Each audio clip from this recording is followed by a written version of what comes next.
those team fights and being able to then eventually convert some placement points from those gunfights that you're seeing play out here. Yes, of course, technically PUBG Mobile is a survival game, but there's a real emphasis here for these teams that are able to take strong fights, strong positions from those scenarios. So it's not always about the chicken dinner at the very end here, because these teams that have risen to the top, they've shown why they've risen to the top. Yeah, and I think what's also scary about this top 5 is that you currently have a 2-point difference between second and fifth. 2 points between second and fifth. I'm not sure we're able to say that too often, to be honest. And even in 6th down to 9th, it's a 3-point difference.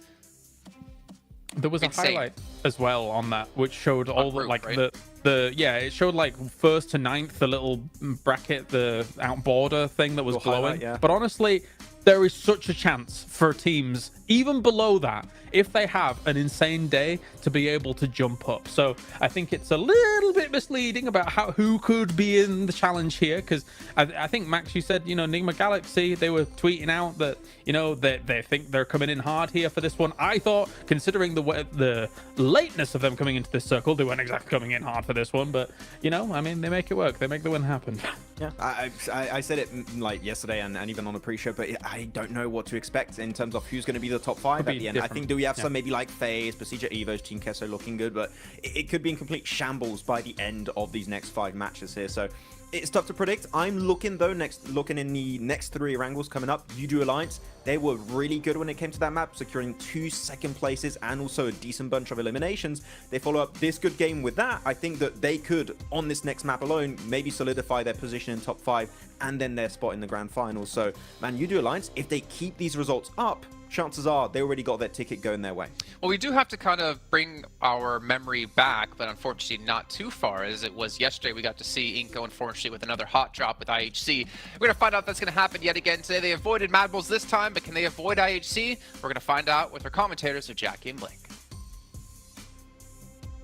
Okay, the 3 Erangels back to back then. This is where things normally get a little bit more tantalizing, Blank, the known quantities that start coming out. We'll see, mate, because I feel like, we've already sort of let the lightning out of the bottle with the way the lobby started off. I don't think it's going back in.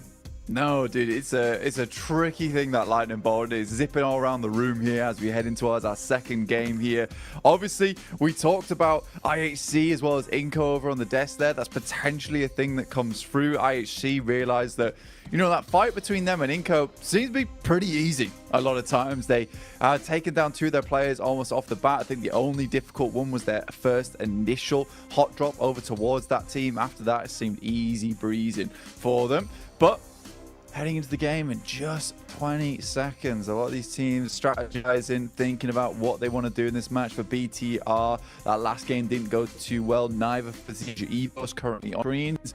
So we'll see what happens. Udo Alliance, though, consistent throughout the entirety of this last chance. Be just what pushes them over towards that top 5. Is managing to get towards the end of these games a lot of times. And I mean, for Udo Alliance, they seem like a pretty strong team when it comes to just getting those points on board match after match here, Jackie. Well, they didn't give up as well. I think that's, one of the bigger points for them is the way that you do Alliance. It just seems like even when, they're struggling a little bit, maybe, they're going into fights where they should be at a bit of a disadvantage, their heads are still pretty damn screwed on, and they've been able to pull out some consistent results again and again. And having that level of consistency has really done wonders for them. It's been impressive. It really has been impressive to see how far they've been able to push themselves so far. The Malaysian squad that's really been flying the flag high. How much further does their journey take them?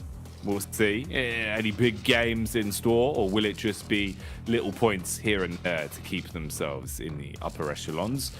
Meanwhile, for now, we're into our opening Erangel. We'll see what happens here, namely for one team as well. For my money, it's DX. DX obviously really having an unlucky start to the day. You don't have many games left, with the first Sandhawk basically being a fat thumbs down for them. What can they do here? Normally, a lot more on Erangel.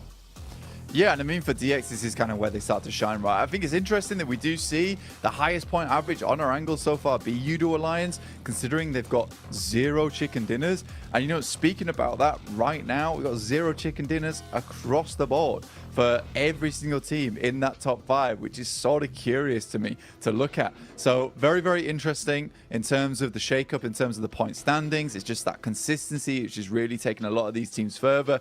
Inco, terrified of Nova Rep Neuer. Now they drop over towards that trash loot, over towards the western side of prison, and the circle will head hard down towards the southwest, encompassing a little bit of Sosnovka so far here. Jackie keeping just that in slightly. Gladiators go for themselves some vehicles down towards that south side. Ducksand up towards that northern edge in Ferry Pier, and Team Queso trying to hit a little bit further towards that western edge.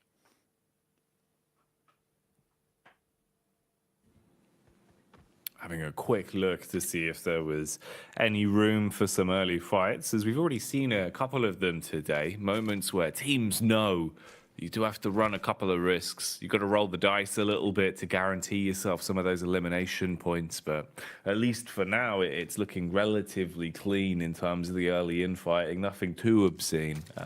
Potential maybe for the Mad Bulls with the way that they're rotating around could run into phase. But if that kicks off, we'll update you with it. Zone-wise, fair amount of water as well, so landmass going to be worth its weight in gold. Definitely want to try and get your rotates in a little bit earlier and see how well you can set up for things.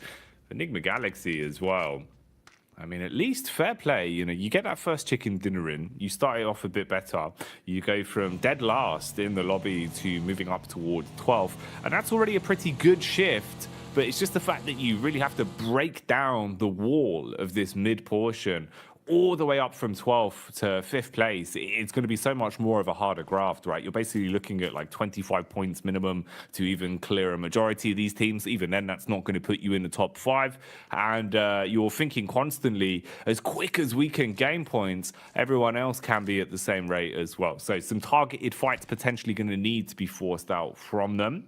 We'll see how they opt to approach it and how well they can play on these free Erangals as well. Ooh, hello. Rock's a bit slippy, apparently. That Moss coming back to bite these teams from BTR on that last game. For CG Evo, sorry. But interesting, though. I mean, you bring a good point in terms of like the profit game as well, in terms of where Enigma Galaxy have to go, whilst also you're imagining some of these teams at the top side will continue to gain those points. It is a pipe dream, and it feels weird having to talk about it with the team being in 12th place. But yeah, for any of these teams down towards the bottom, clearing those points towards that top side is a possibility, right? With enough chicken dinners. It's just difficult doing it in this kind of lobby where getting those consistent chicken dinners on board with high elimination games is really tough, where there are so many great squads in this lobby. The reason that we didn't see such a massive shake-up in the standings after that last game in terms of the top side of the lobby is because a lot of teams towards the bottom of the leaderboards won out in that last match and won out big, and it was some more of our middling teams were able to get some points on board. So for Team Queso, for Prestige Evos, for FaZe, they did not move too much in that last match. Udo Alliance and IHC take up that mantle where DX and BTR were holding in before. So things haven't changed too much in terms of the goal to get towards that 5th place going forward, which is the big curious thing. Question is whether that's going to continue today, right? Is Team Queso just going to continue to let this slip? Is Udo Alliance and IHC, some of our more consistent teams, going to allow themselves to just keep losing out on points? And I just don't think that's the case. IHC already cracked the code in terms of mechanical skill yesterday, which is the tough part of the game. Now they just need to get the placements on board, which seems like after that last Sandhawk, doesn't seem to be too much of a big deal. Looking at the map, though, Mad Bull sending center very, very early. Inco extremely close to Ducksand in Ferry Pier. Potentially a fight between them popping off fairly shortly. And Team Queso, our 3rd place team that was on fire yesterday, down towards Primorsk.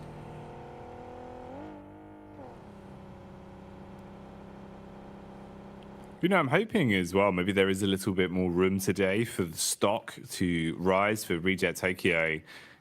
Although I feel like maybe the difference to that is that they needed to, you know, really squeeze as much as they could out of that opening Sandhawk. And it looked good for them with the ridge side control that they had when they were taking pot shots down onto Enigma. That had me thinking, yeah, maybe today's the day. Maybe this is where they do start to spread their legs a little bit and actually have a good start. Because it always feels like they are only, you know, a couple of light adjustments away from actually getting big games out of it. We've seen how well they can play when everything is turning in unison, when they're looking like the well-oiled machine. So hopefully there's a little bit more room. Not going to be an easy journey for them, but it would be a sick storyline if they were able to command back some of that respect and get that momentum in their camp. For now, though, we'll look at the facts. All of our teams on the move, cruising in towards the new zone and trying to get themselves ahead of the pack a little bit earlier. The only two squads that are really deviating from this are going to be IHC, who are still down, looting around and taking their time before they start to course correct, and Udo Alliance that are also taking a bit of a slower approach to this. They can afford to as well. Both of these sides obviously in a good spot. You're in the safety net at the minute of the top 5, both tied with 53 points as well, Blank. So it'll be interesting, the fact that they're mirroring each other's late rotates. We'll see how they play if they come head to head on the edge. Yeah, for Udo Alliance, it sort of makes sense considering like they're a very good edge team. So if they come in late, they're a comfortable team to play that late game, right? When you're on the outside, you're taking some fights going in, you're slowly working up your control. For IHC, on the other hand, Nova Apnoia is just so full of loot. A lot of times that you just want to get the massive amount of utility that's provided in that area. Level 3 vests available, huge amount of ammo count to fight your way through those later parts of the game, and we've been able to make a nice rotation on this eastern side, swing up towards the north and maybe push in through like Pachinki. That's not a bad idea for IHC at all. We'll see what they get up to off the back of that one, because it doesn't look like they're going to go for an eastern bridge push here with the way they're posturing on this side, maybe just trying to stay out the blue for as long as possible before they inevitably have to head into it and wait for this next circle to pop first. So interesting stuff from IHC. For Udo Alliance, definitely one of these plays that was expected for them. With this circle though, I'd fully expect IHC to deviate over towards that eastern side now, as opposed to pushing through the bridge on the western edge, because that is a dangerous push to make. But for FaZe, who's already claimed control over the majority of Quarry, this is great news for them.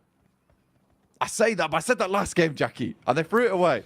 Yeah, it's hard, man. It's hard. It felt like, especially in the last game, you know, FaZe kind of did sort of tunnel vision, where from the front, they had a great lineup. You know, they were sort of just shooting fish in a barrel. But from the back, they were so exposed. They were right in the open. Everyone saw them and wanted a piece of the pie. And they were just taking pot shots at FaZe for free. And there was no easy way for them to defend. So you'd hope here it can be a little bit cleaner. We've seen just how well FaZe play when they're activated, when they're coming out swinging, especially towards the end of the day. It feels like they just get such an upwards draft. They have the Miramar buff that is always lying in the back pocket as well. So just having some consistently clean games here on the majority of the battlegrounds we're going to be seeing with the back-to-back Erangels is probably the dream scenario for them. Keep it clean, keep your heads above water. You've always got your safety net, comfort towards the end of the day with those Miramars. Ooh, a bit of Gladiators on a move here as well, as they barely bypass their way through Ducksan and co, just scouting out and starting to see what they can find. Obviously, very unlucky Gladiators going into Sandhawk. Just basically got picked off one by one and had no way of playing around each other. There was no room for trades whatsoever, and it felt incredibly fragmented. As we were saying, even in that game, though, you know, it feels like Gladiators basically chalked up to be left in the lower side of standings with how these games have been going. So for them, their grand journey not really being the big focal point, but just what they can do to either potentially ruin other teams' runs or be the knock-on effect for some squads to move through is the more interesting storyline there. Here they engage on the Rook, take a couple of shots, but nothing gained, nothing lost just yet. Sara, though, will pick up Defo as he tries to make his way away from this engagement. You can see Reject a little bit further up the line here. They're towards the northern warehouses. Duello will finish off their fault there with the help of Sarah. So Reject accrue themselves another elimination points. Rami goes down as well to Tulika as they send away as fast as possible. So for Rook, this is going very badly for them at the start of the day. Everyone's getting pitched in. Olio looks over towards BTR as they're attempting to get in on that eastern side. IHC very close by too, so could hear this engagement, potentially try and get in, but BTR's rotates just not looking as strong today. Luckily, able to take down the frontline member of Olio. Now, Udo Alliance in a little bit of a tougher spot for BTR, though. The vehicle's not really quite here at the moment. So we'll have to get back on this bike, move further in as the circle keeps shifting over towards this western edge. Mad Bulls have a little bit of a compound to play around with on this eastern side towards the fielded area. Looks pretty decent for them. See what they can get done with it. But it's Enigma Galaxy, once again, surprising. Decent rotate made on this southern edge. Can play from this. And the basics have looked better from them, which does really bode well. You know, if you can at least play the basics cleanly, you set yourself up to have a little bit more stock when it comes to the harder plays. So Gladiators here eating some damage from the back line. That'll be